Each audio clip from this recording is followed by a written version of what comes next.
Welcome to the channel. Have you ever encountered aliens? The hero of my story did. A lot happens in Yorkshire. And I heard an unusual story. It was at the dawn of a cold December morning in 1987, when a thick fog enveloped Ilkley Moor in West Yorkshire. This place had always unsettled the locals. Wild winds often swept across it, strange stones bore ancient symbols, and there were stories of flickering lights and mysterious creatures. Philip Spencer, a former police officer, was walking along the path leading to his father-in-law's village. He often visited to help with chores, and to take a walk. He always carried a compass and a camera, hoping to capture the play of light in the morning mist. He loved photography in general. But instead of beautiful shots, something awaited him that would change his life forever. As a low ridge of hills emerged from the fog, he noticed movement. There, on the slope, stood a figure barely taller than a child. At first, he thought it was a child in a costume. But the longer he looked, the colder he felt inside. The creature had a disproportionately large head and enormous black eyes. It raised a hand, as if warning him, "Do not come closer." Philip instinctively raised his camera and managed to snap a single photo before the creature vanished.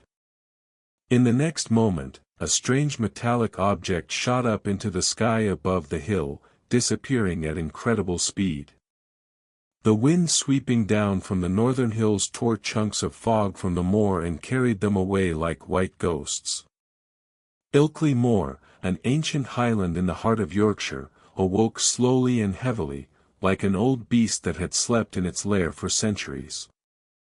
At this time of year, few people ventured there. Frost, sticky clay underfoot, and a piercing wind made traveling across the boggy plains a trial even for the hardiest of travelers. Yet those who dared to step onto these lands experienced a strange sensation. As if the very earth itself were watching them.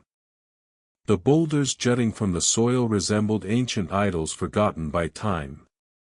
Mysterious symbols were carved into their surfaces, spirals, lines, figures over 10,000 years old. No one could say for certain who had carved them or why. Scholars speculated rituals, while local elders called them warnings. Legends abounded. Some spoke of warriors who vanished into the mists and never returned.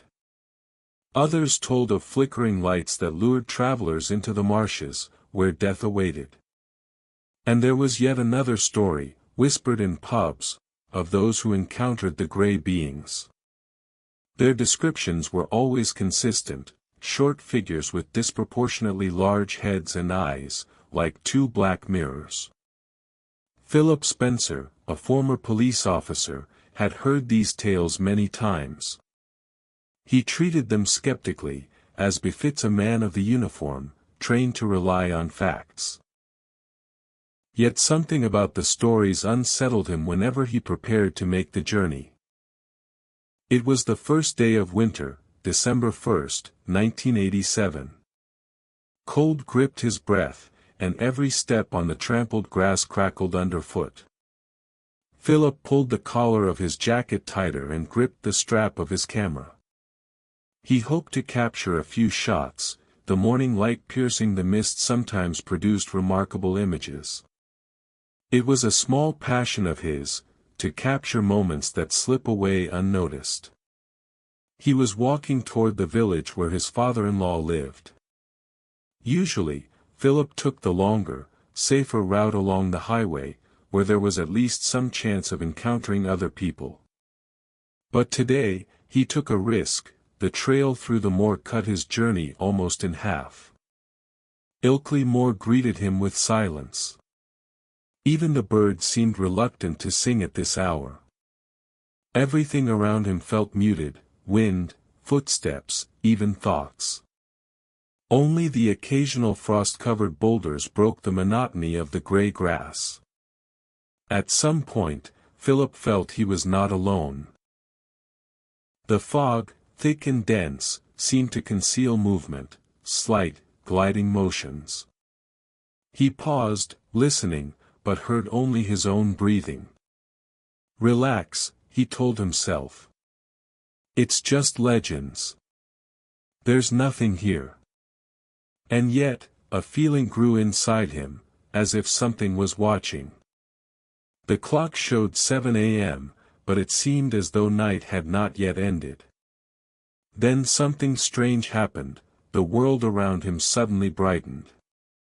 There was no gradual dawn, no golden rays on the horizon, just a sudden shift from darkness to gray, flat light, as if someone had flipped a switch. Philip stopped. It was wrong. He lifted his eyes, but the sun was nowhere to be seen, the sky remained heavy with clouds. At that moment, he noticed movement on the slope ahead. A small figure stood about 50 meters away. At first, he thought it was a lost child, wandering the moor. But something was wrong. The creature moved slowly, almost reluctantly, and upon noticing Philip, raised a hand as if to warn, "Stop." The policeman's heart sank. The figure was too strange, barely over a meter tall, with a disproportionately large head and black eyes that reflected light like glass.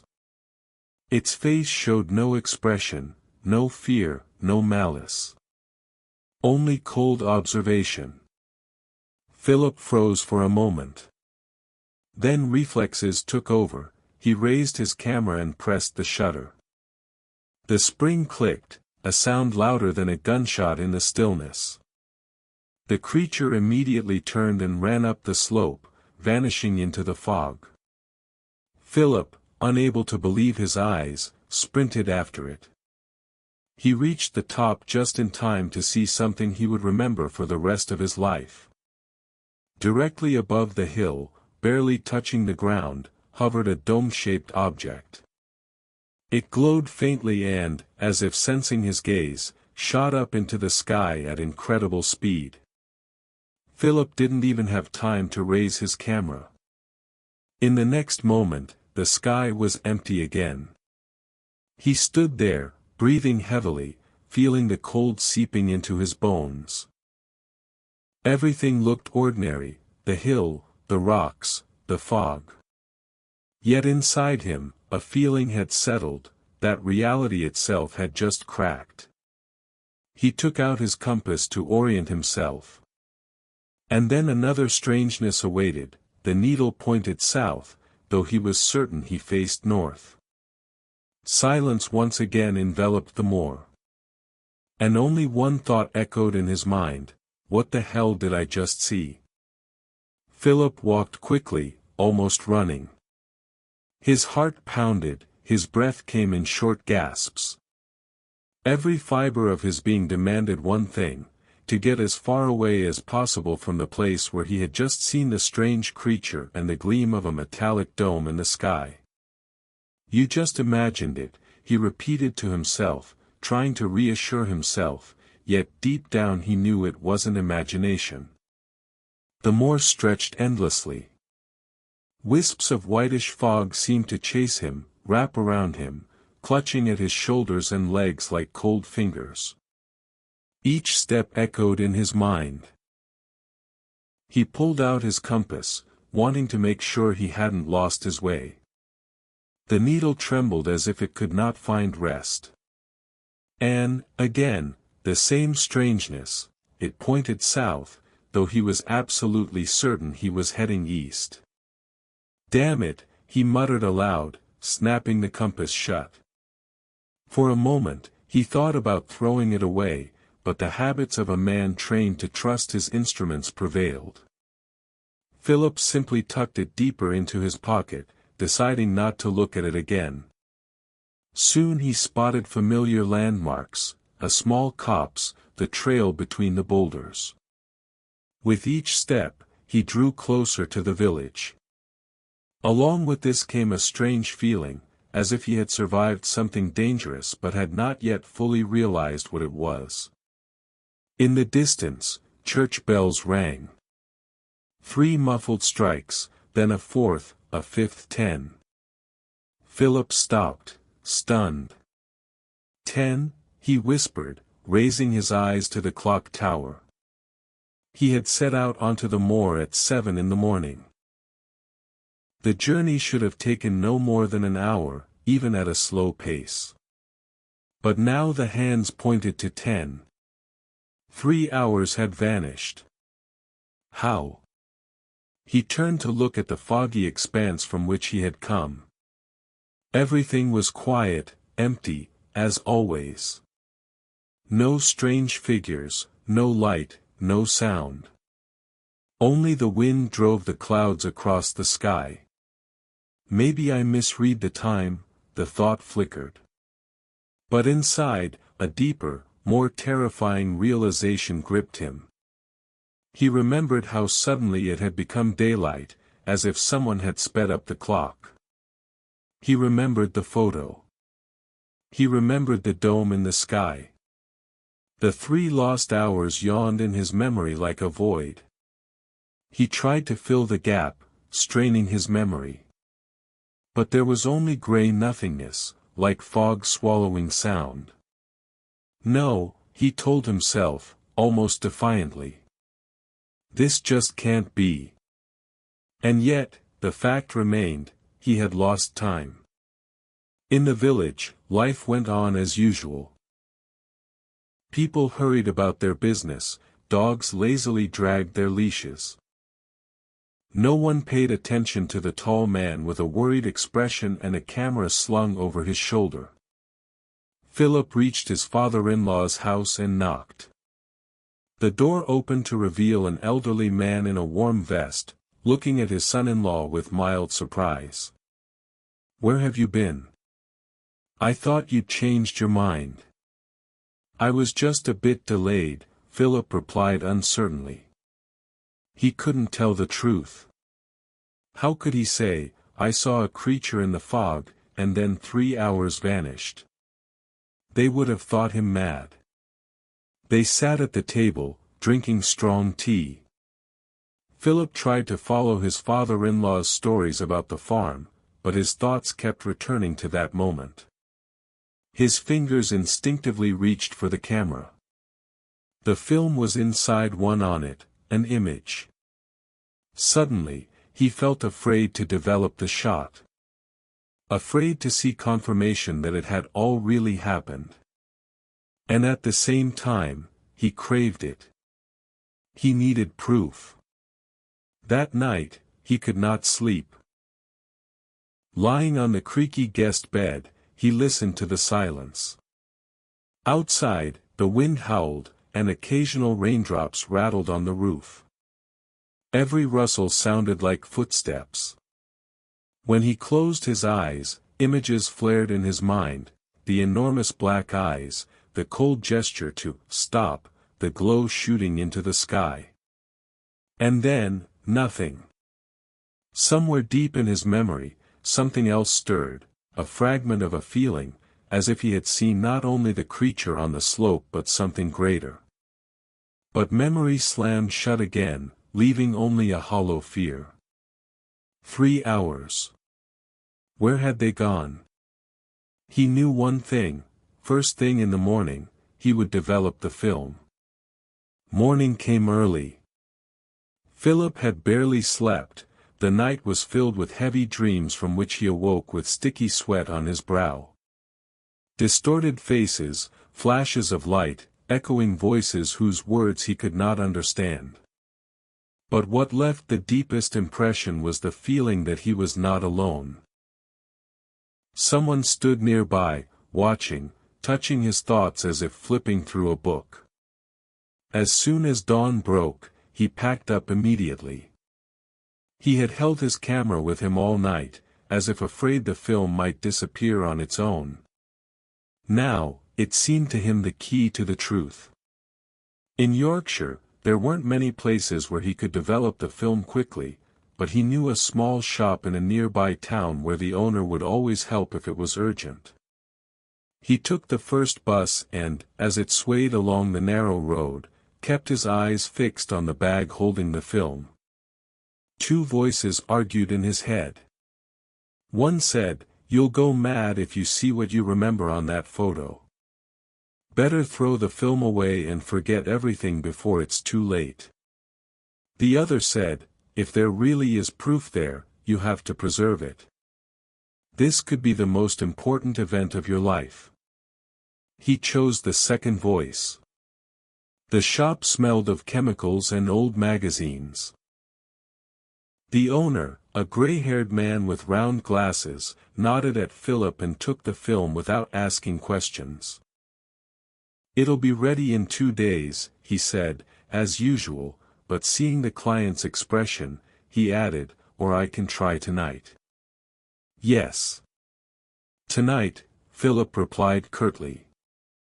He wandered the town all day, restless. Every minute felt like an eternity. He drank cheap coffee, stared at shop windows, but his thoughts kept returning to the foggy hill. In the evening, he returned for the film. The owner took out an envelope and handed it across the counter. "Strange shot," he said. "Not sure if there's even anyone in it. But see for yourself." Philip's hands trembled as he pulled out the glossy photos. He flipped through them one by one, landscapes of the moor, rocks, fog. And then, there it was. In the gray haze, a figure really stood there. Faint, slightly blurred, but clearly distinguishable from the surrounding landscape. Small, with a head disproportionately large for its body. Its dark eyes reflected the light like black voids. Philip felt his blood drain from his face. A coldness settled in his chest. This was not imagination. Not fog. Not a child playing. He found himself gripping the photograph so tightly that the paper almost tore. "Are you all right?" the shop owner asked. Philip wanted to respond, but words caught in his throat. He just nodded, paid, and hurried away. At home, he studied the photo again and again. Each time his gaze shifted to the other images, it seemed the figure became clearer, as if the creature were looking at him through the paper. He turned off the lights, leaving only the desk lamp on. Shadows in the room stretched long and wavering. The photograph lay on the table, and it seemed the figure might step off the paper into reality at any moment. Philip tried to find a rational explanation. Perhaps it was a bush, a trick of the light, a developing error. But his heart told him otherwise. The longer he stared, the stronger the sense that the image was no accident. This was evidence. Memories of the strange dawn, the stop gesture, the dome soaring into the sky flared again in his mind. Along with them, the yawning void of the 3 lost hours. He closed his eyes and pressed his forehead to his hands. What the hell happened to me? But there was no answer. Only the hollow silence, occasionally broken by the wind outside. And in that silence, he felt again that someone was near. Invisible, yet palpable. That night, sleep did not come. Only strange images. In one, he floated above the moor as if pulled by invisible strings. In another, he stood in a round room bathed in white light. Dark, tall silhouettes surrounded him, bending over, studying him. He woke in a cold sweat, and the photo on the table seemed to glow in the dark, reflecting the faint moonlight. Philip realized, this was only the beginning. The night brought restlessness again. Philip tried to force himself to sleep, but sleep would not come. He tossed and turned, listening to the wind outside and the ticking of the clock, but every time he closed his eyes, he saw the same thing, the darkness of enormous eyes. Sometimes it seemed that the eyes belonged not to a creature, but to the void itself, staring at him. He got up, drank water, lay down again, and plunged once more into strange, heavy dreams. In one dream, he walked across the moor, but he could not feel his feet. The ground beneath him stretched like a moving ribbon. The fog swirled, parting before him, and ahead, a light slowly began to flare. At first, a distant glimmer, then brighter, brighter, until it burned his eyes. He found himself in a round chamber. White walls, smooth and cold, without seams or corners. The air hummed, as if filled with invisible music. Silhouettes were there. 2, 3, or more.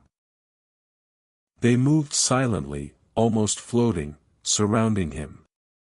No faces were visible, only long arms and enormous heads. "What do you want?" he wanted to shout, but his lips would not obey. The voice was stuck in his throat. One of the silhouettes leaned closer. In that moment, Philip felt a strange warmth, touching not his body, but his mind itself. As if someone were flipping through his memories, sifting through his thoughts, peering into the deepest recesses of his consciousness. He wanted to resist, but realized he could not. Suddenly, visions flashed before his eyes, the earth bathed in light. Cities engulfed in fire.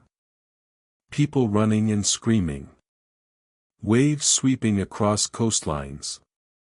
Cracking ground, darkening skies. Philip wanted to look away, but he could not. The visions pierced his mind, leaving despair in their wake.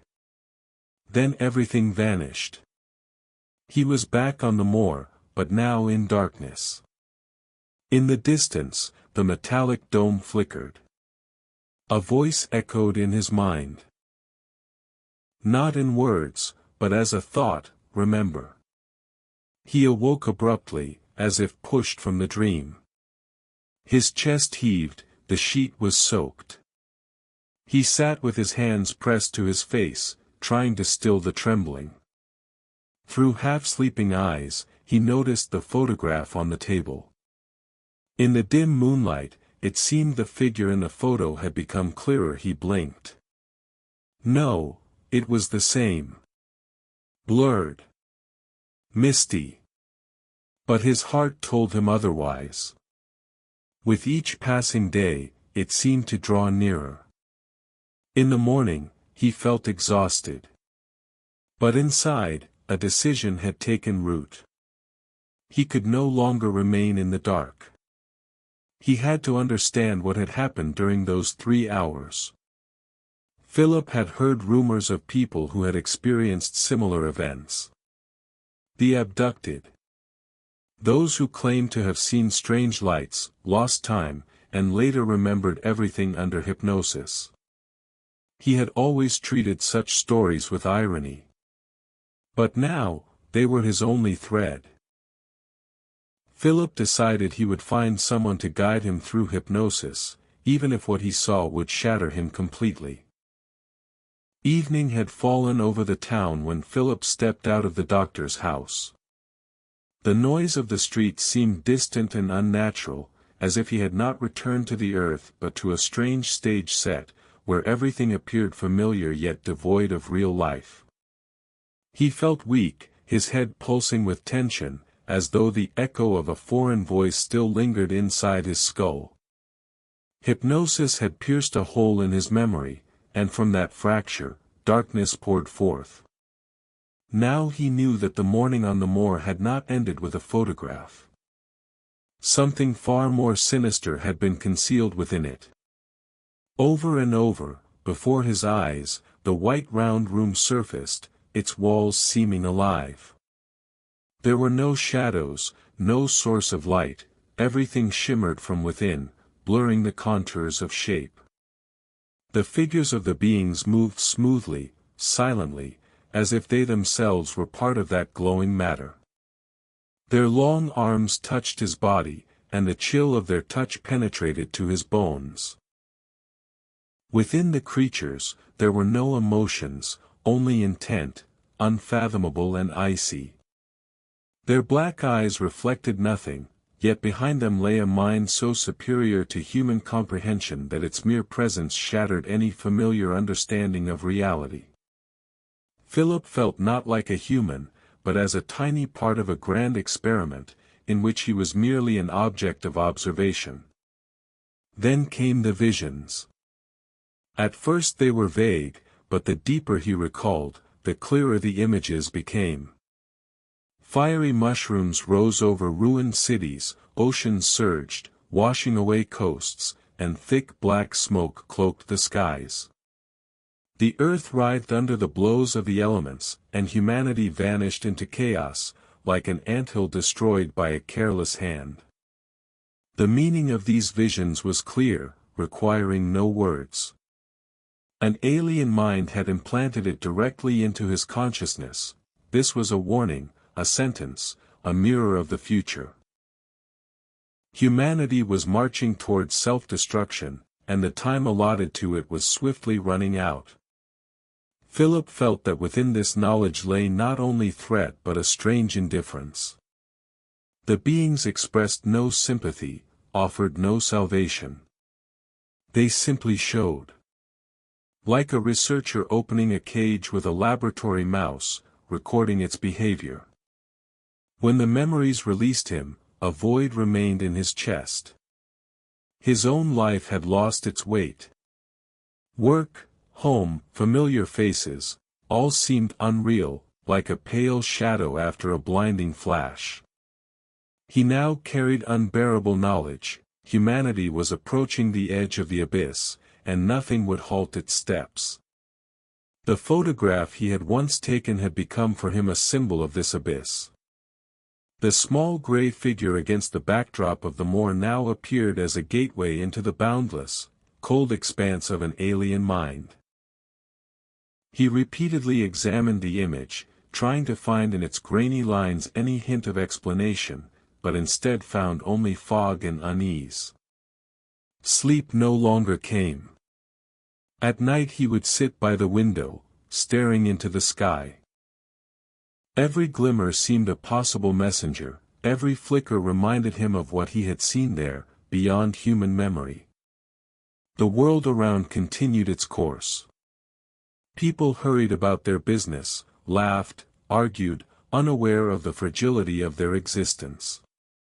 Philip watched them with sorrow. No one knew, no one believed, no one wanted to hear. He now knew far too much. After the hypnosis session, Philip returned home and felt the familiar boundaries of reality beginning to crumble. The world around him seemed denser, yet alien. The noise of the city, the laughter of passers-by, the glow of streetlights, all of it was perceived as a film stretched over something deeper and more real. He was no longer merely a human observing the world, he had become a witness to what lay hidden behind the veil of everyday life. Dreams and memories continued to arrive unbidden. Nights grew long, and days felt empty. Philip often spent hours staring at the photograph, as if it were a portal to another reality. Every detail of the figure, every reflection of light on the film now seemed more significant than any familiar object. Over time, he began to notice changes within himself. His senses became extraordinarily sharp. He could hear the rustle of the wind through walls, detect movement in the fog outside, feel the presence of what others would never notice. Sometimes it seemed that the space around him breathed and swayed like a living organism, and he was merely a tiny point within this immense, cold being. He began to avoid people. Interactions with them felt hollow and meaningless. Conversations, laughter, everyday concerns, all of it lost its weight when before his eyes appeared the visions left by the beings, burning cities, waves sweeping away coasts, and an unceasing darkness looming from the depths of the unknown. Each moment brought a sense of closeness to something vast, to knowledge that could not be forgotten. His mind no longer belonged solely to him, he now held fragments of an alien consciousness, visions whose full meaning could never be unraveled. In time, fear gave way to a cold clarity. He understood that a normal life was no longer possible. Any return to the human world was merely an illusion. The sense of solitude became inseparable from the sense of mission. He was the bearer of a warning, the keeper of testimony. The photograph, the shot from the moor, had become his only tangible link to the moment when the boundary between human and alien had been breached. Each time he looked at it, he remembered the bright light, the round room, the silhouettes with long arms and enormous heads. These images stayed with him even when he tried to forget. His life became a cycle of observation, quiet study, and sleepless nights. Everything he did seemed like preparation for something that had yet to occur, though the meaning and purpose of that event remained hidden. He realized that he now lived on the edge of worlds, in the space between ordinary life and a secret stretching beyond human comprehension. An invisible thread connected him to the moor, to the place where it all began. He knew he would return there, and that he would confront a truth impossible to ignore. Every night, every dream, every thought brought him closer to that moment, and he felt that the time lost on the moor had been merely the beginning of a long journey into a world where everything he knew about reality would cease to exist. The fog wrapped the moor as Philip stepped once more onto the familiar ground after the hypnosis session. The cold was piercing, but it no longer felt merely physical, it seemed to penetrate the very essence of his being. Every step through the damp grass echoed through body and mind, as if the moor itself were watching him, breathing in rhythm with him. He moved slowly, almost silently. The emptiness around him felt alive, the stones, shrubs, and groves of trees casting strange, unnatural shadows, and every sound, the snap of a twig, the rustle of leaves, seemed like a sign, a message, a clue. With every step, he felt the presence of the one he had seen in the photograph. The small gray figure, black eyes, enormous head, the image that had left an indelible mark, now seemed almost tangible. The moor, once frightening, now breathed with anticipation. Philip noticed that the compass in his pocket was behaving strangely again, the needle trembled and refused to point north. It was a sign that he was walking a path where the familiar laws of physics and time no longer applied. When he reached the very slope where he had once taken the photograph, the air seemed to thicken. He felt a vibration, a slight tremor beneath his feet, as if the moor itself were preparing to reveal something. And there, on the slope, he saw it again. The small figure stood motionless, as if awaiting him. The fog parted around it, revealing a gray, featureless form that could not possibly be mistaken for an ordinary object. Philip froze. He could feel neither wind nor cold, only presence. The being did not move or make a sound, yet its gaze penetrated deeper than human sight could reach. It was the gaze of an alien mind, studying him, assessing him, awakening forgotten memories. He slowly raised his camera. But now it felt merely like a tool, a mediator between two worlds. The shutter clicked softly, yet in that instant the air seemed to crack, and an invisible current of energy swept across the moor, binding his body and mind. He felt space stretch and compress simultaneously. A light breeze stirred the grass, but it carried no cold, only the strange sensation that time and space here had lost their ordinary order. The figure vanished suddenly. Only a faint vibration lingered in the air for a moment before the fog swallowed the slope once more. Yet in Philip's chest remained the realization: contact had occurred. He had seen more than he could consciously comprehend, and that knowledge changed him forever. He stood on the slope, staring into the gray haze. The moor was now at once familiar and alien, revealing its secrets only to those ready to perceive them. Every step back toward the road was harder than before. Returning to the world of ordinary people seemed impossible. And as Philip left the moor, he knew one thing: what had begun with a single photograph and a foggy dawn was far from over. His life, his perception, his consciousness, everything had become part of this mysterious network, linking him to something vast, cold, and unfathomable. He returned home, but the moor remained with him.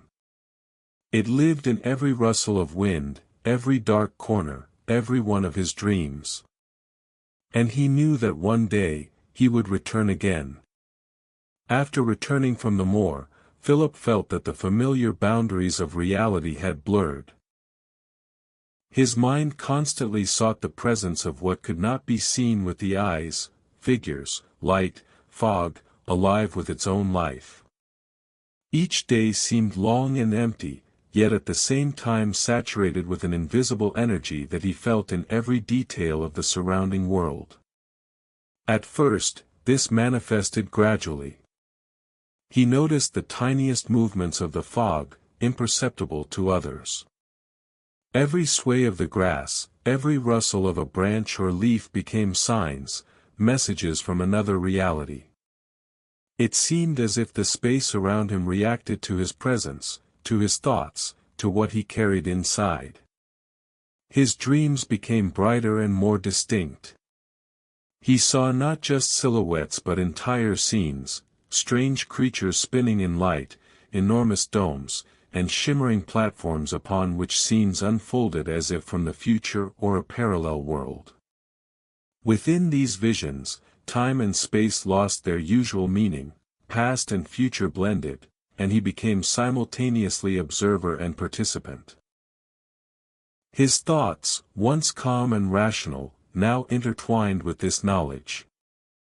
He often lost track of hours, feeling himself swept away in the flow of his own memories and foreign thoughts.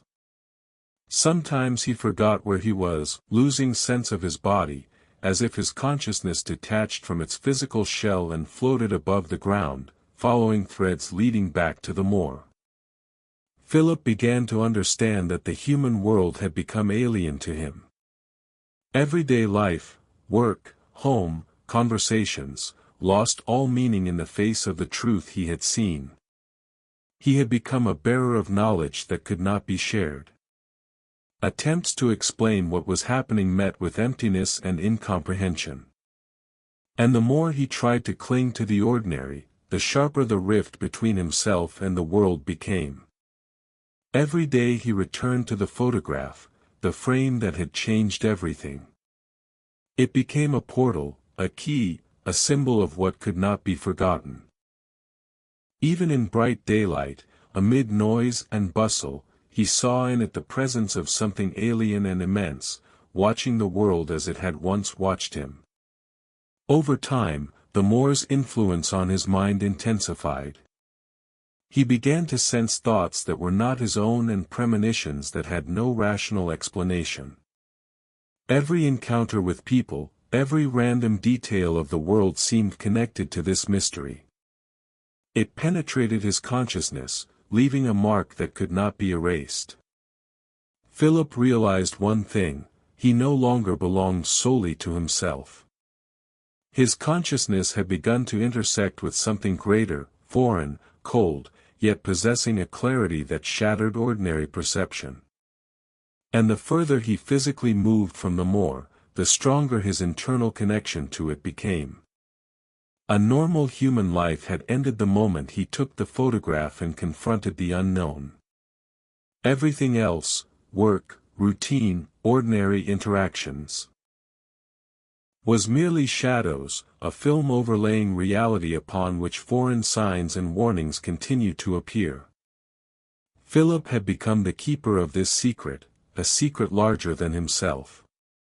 A secret that gradually consumed his mind, filling his days and nights with light and darkness, knowledge and fear, endlessly, with no possibility of return. Philip increasingly felt that the boundaries of his consciousness were becoming transparent. Everything that once seemed impossible now penetrated his thoughts without warning, images, sounds, sensations that did not belong to the physical world. He could no longer distinguish between sleep and reality.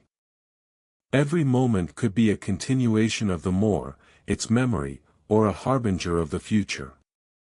Every movement of the air, every flash of light seemed like a sign. Sometimes he thought he heard footsteps where there was no one, or felt a gaze emanating from the void. Pressure built inside his head, as if his very mind was trying to escape the limits of ordinary perception. He began to see the world differently. Objects lost their familiar shapes, space stretched and contracted, the horizon shifted, and time obeyed a strange logic, past, present, and future intertwined into one continuous tapestry. Each glance at the photograph returned him to the slope of the moor, to the figure with the enormous head and black eyes. It was no longer merely an object, it was a symbol, a gate through which knowledge entered his consciousness. The sense of a foreign presence became constant. Sometimes he thought it was only his imagination, but his intuition told him the knowledge was real. It penetrated deeply, leaving scars in his thoughts and feelings, altering his perception of the world forever. Over time, Philip began to understand that the limit of human consciousness was not a boundary of the mind, but a point beyond which knowledge becomes too vast, too cold, and too alien to be contained in familiar ways. He felt that he was standing on the edge of this limit, and a single misstep could shatter his integrity. Memories of the abduction, the circular room, the beings with long arms and enormous heads, these resurfaced again and again, overwhelming his mind with a torrent of images. He thought about them. But now he saw more, the tiniest details of movement, light, sound, vibrations in space. Everything indicated that the moor was not merely a place, it was a portal, a boundary of worlds, revealed only to those ready to see. Philip sensed the human world receding before him, as the familiar laws became mere reflections of a deeper reality. He saw, simultaneously, the moor, his home, the city, and an infinite network connecting everything in the universe. Every moment became a test, to withstand or dissolve in this flow of knowledge. And the deeper he sank, the clearer it became, there was no return to ordinary life. He had become part of the secret, part of the knowledge that could neither be forgotten nor fully comprehended. The human mind had reached its limit, and beyond that limit began both void and light, a world in which Philip now existed constantly, even when it seemed he was sitting at an ordinary table or walking down a familiar street. Every breath, every rustle of the wind, every glance at the photograph became a conduit to this new level of perception. He knew that his life would never be the same. He had become a witness to what lies beyond human words and thought, and this truth had forever bound him to the moor and its beings. Philip's life had transformed into a sequence of moments that could no longer be called either time or space. His perception had expanded so far that ordinary reality seemed merely a thin film, lying over the true network of the world. Every event, every sound, every shadow became part of a complex pattern that he could see but could not fully comprehend. At first, this ability seemed like a blessing. He noticed what was hidden from everyone else, movements in the mist, the tiniest fluctuations of the air, the faintest vibrations of the ground. He understood that the more had left its mark on him, a mark that now allowed him to see more, feel deeper, and perceive the invisible.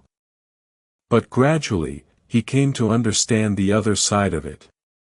With every new vision, Philip felt himself losing his humanity. Emotions that once seemed natural, joy, fear, anger, wonder, became muted, distant, like echoes in an empty valley.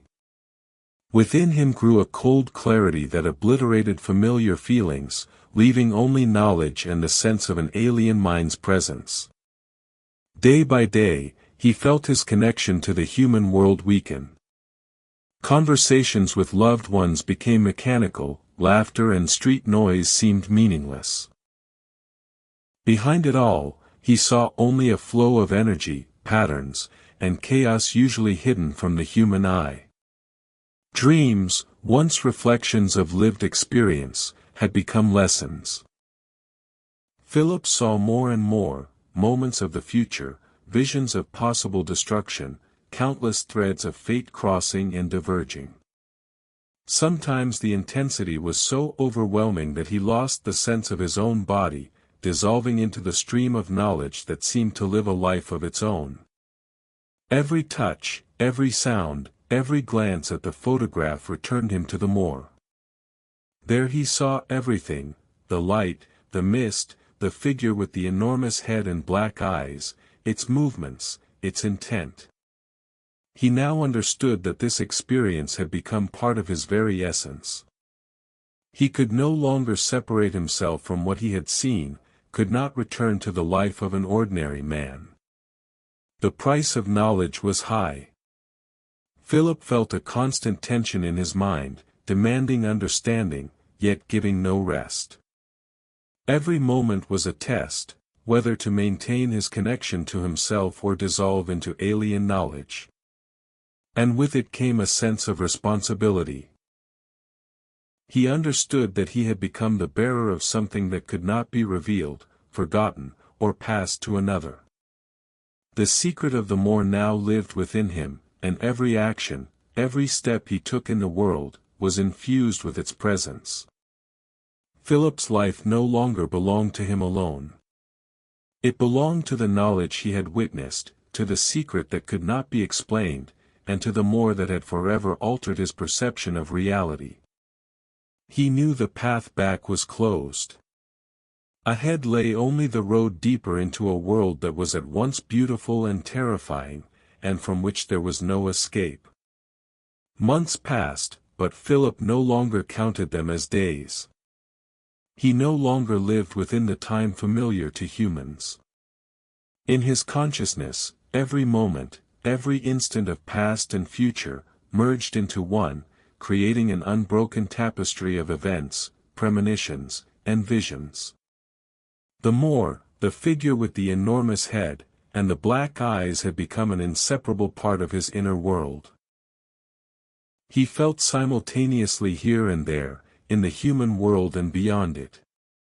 Every step through the city streets felt impossible, the buildings, the noise, the crowds, all were merely faint reflections of true reality.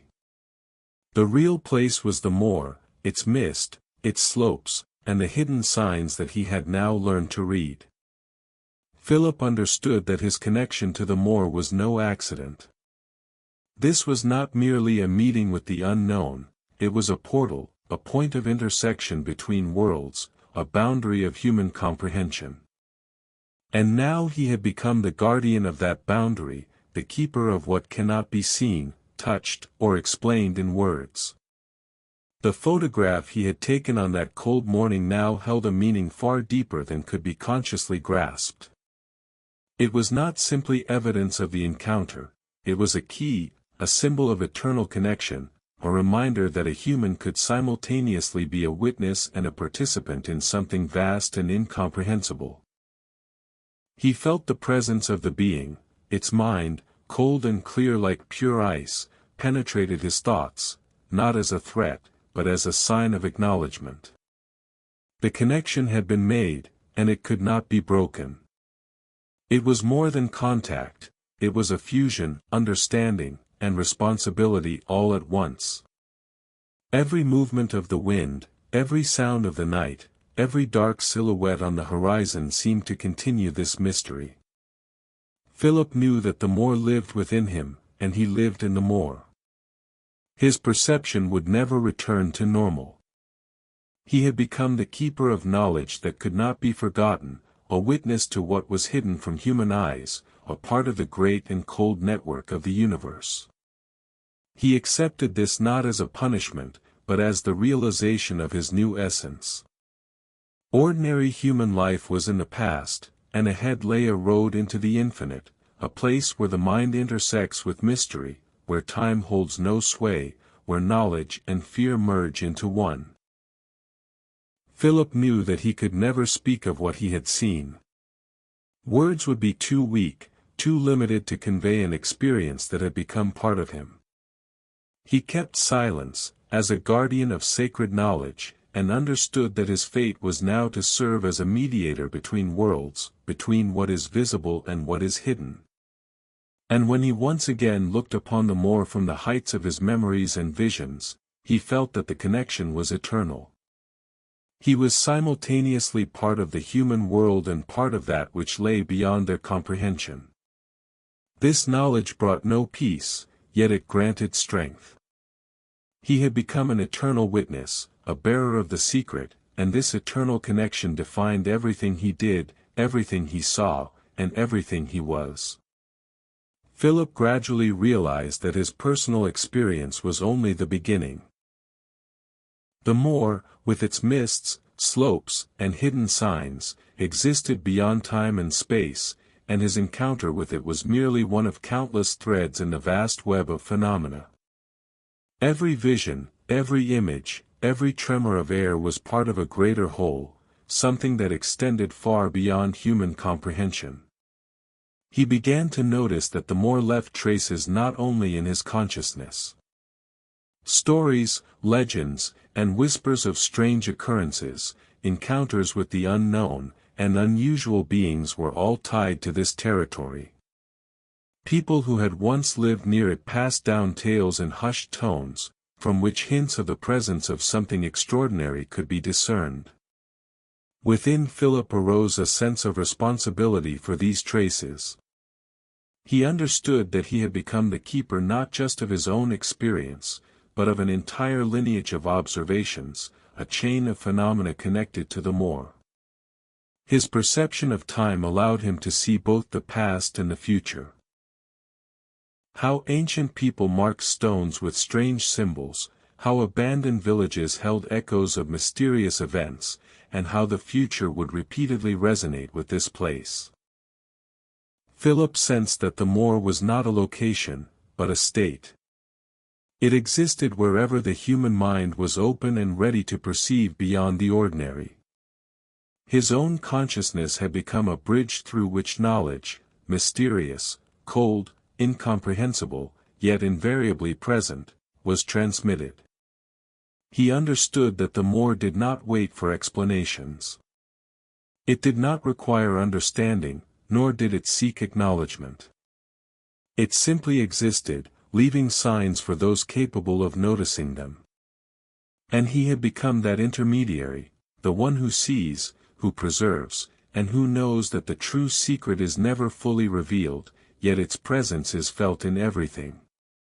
And when he once again looked at the photograph, at the slope, at the mist, Philip understood, the moor belonged to no one, yet through each person who touched its mystery, it came alive.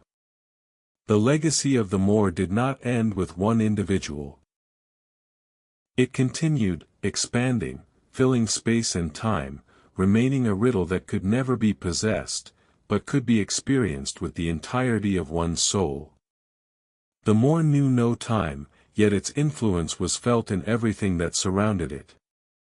People who had never met Philip began to notice strange phenomena, flickering lights in the mist, inexplicable shadows, subtle tremors of the earth and air. They saw images that seemed too real to be dreams and too strange to belong to the ordinary world. Philip understood that his fate and the fates of these people were connected by invisible threads. He had become an observer not only of his own story, but of the stories of others, those who felt the more through dreams, visions, and unexplained events. Through him and through them, the mystery endured eternally, spreading, altering perception of the world, and leaving traces where ordinary reality no longer held sway. He was only part of an infinite echo, in which past, present, and future intertwined, and human destinies became witnesses to what could never be fully understood, but could be felt with the whole soul. The echo of eternity reminded Philip that the moor was not just a place, not just a phenomenon. It was a living organism, existing through perception and experience, through attention and awareness. And everyone who touched it became part of this endless chain. The moor did not seek recognition, did not demand understanding, yet it lived through those willing to see, feel, and remember. And so, standing amid the mist and cold wind, Philip realized that his journey continued, that the mystery continued, that the echo of eternity permeated everything around him, leaving behind signs that someone would surely notice, if only they were ready. The moor had become for Philip not just a place, but a state of consciousness. It was at once near and distant, visible and hidden, perceptible and unfathomable. Every step along its slopes, every touch of the mist, every shadow and flicker of light seemed like an invitation to go further, to a place where the human mind could no longer navigate. Philip felt himself approaching a boundary that could not be crossed in ordinary ways. Inside him grew the sense of ultimate knowledge, but this knowledge was neither familiar nor comprehensible. It was cold, deep, like the ancient moor, and at the same time alive, like the breath of the universe. The wind stirred the grass, but Philip no longer felt it as the movement of air, but as a vibration of space itself. He saw the horizon lines shift, light and darkness weaving patterns that could not be named forms. Each moment seemed like a window into another world, and he knew these windows were open to those prepared to see. When he approached the same slope where he first encountered the figure with the enormous head and black eyes, the air seemed to thicken. Space around him trembled, compressed, and expanded simultaneously. He realized that he stood at the threshold of something beyond words, at the boundary where knowledge and mystery merged into one. The figure reappeared, but now it was no longer limited by size or shape.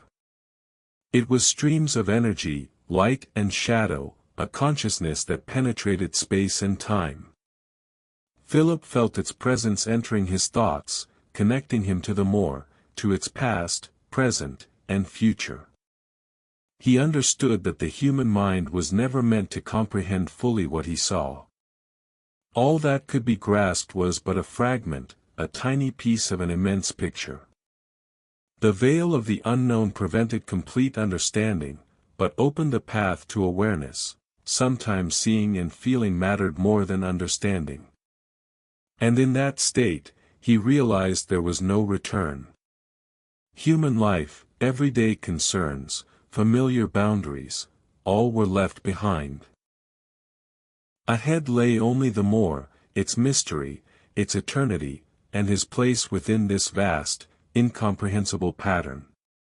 He became the guardian of the veil of the unknown, a witness to what lay beyond ordinary perception. Though the mind tried to cling to the familiar, the soul felt boundless freedom, a connection to something ancient, eternal, alive, and unfathomable. Within Philip arose a strange and unusual harmony. He sensed both the greatness and the minuteness of his existence. His consciousness began perceiving light and darkness as two aspects of a single whole, inseparable, like the breath of the moor itself. Understanding came through sensation, intuition, the subtlest vibrations he had never noticed before. His inner world transformed. Where there had once been fear, there was calm. Where anxiety had existed, there arose a sense of participating in the great flow of the universe. He realized that knowledge of the more did not destroy a person, but transformed them, allowing one to perceive the world more deeply, to see it as a living, multilayered organism. Along with this came responsibility. The light he had attained was bright and dazzling, the darkness deep and unfathomable. Both required awareness, the ability to see the boundaries where one could act and the boundaries where one must be a witness. The more taught him attention, patience, the understanding that sometimes simply observing was enough to be part of the great whole. Each day Philip felt more clearly that light and darkness were not enemies but two aspects of perception, two sides of the same truth. In this understanding he found harmony. Knowledge of the more no longer frightened him but inspired him, allowing him to live with an open heart and acute awareness. He stood on the slope, watching the mist slowly part under the gentle wind, realizing that he was now a conduit of light and darkness, a witness to the eternal mystery, a keeper of knowledge that could never be fully explained. In this balance, between light and shadow, Philip felt alive, part of a vast, incomprehensible universe where every moment carried a secret and every glance revealed a new layer of existence. Philip understood that his journey was not bound by time, space, or human logic. The more had become a portal not just to other places, but to other levels of existence, where every thought, every image, every sensation was part of a great flow. He saw worlds that simultaneously existed and did not exist. There, horizon lines lost meaning, and space was fluid, like water, reflecting countless possibilities, destinies, and phenomena. In these worlds, the presence of the more was felt as the breath of the universe, quiet, elusive, yet all-pervasive. Philip's path was no longer linear. He felt himself here and there, in the past and future, in reality and in a world where the laws of nature followed different rules. His consciousness became a vessel for perceiving that which could not be expressed in words. In this journey, there was no fear, only understanding and awareness. He saw that every encounter, every image, every phenomenon was part of a vast network, where knowledge and mystery intertwined. He realized he could never return to his previous life, that his path had no end, but this did not bring despair. On the contrary, he felt part of something immense, infinite, and alive. Philip saw other people who encountered the more, but their journeys were different from his. They were sparks flickering in the flow of the universe, each with their own role, each experience weaving a new thread into the endless pattern. He understood that their destinies were intertwined with his, that the more connected all who were ready to see, listen, and feel. The heart of the more belonged neither to man nor nature, it was eternal, beyond time and space, hidden in a layer of reality almost impossible to grasp. Philip felt the presence of the figure he had met many years ago, but now it was no longer a separate being, it was a manifestation of the more itself. His mind merged with its flow, and he understood that to observe the world was to be part of it, to be the bearer of the secrets and energy that shaped the perception and destinies of all who touched this space. The mist twisted in spirals, the flickers of light formed patterns that could not be described in words. Philip felt every thought, memory, and sensation flowing into the heart of the more, becoming part of its whole. He realized that he was now the guardian not only of his own experience, but of the entire structure of the more. He became a witness and a conduit, the bearer of the energy that shapes mysteries, legends, and visions. The heart of the more offered no answers, but it gave the understanding that knowledge and perception were one, and that true power lay in the ability to see and feel. The heart of the more was eternal, and Philip had become its guardian.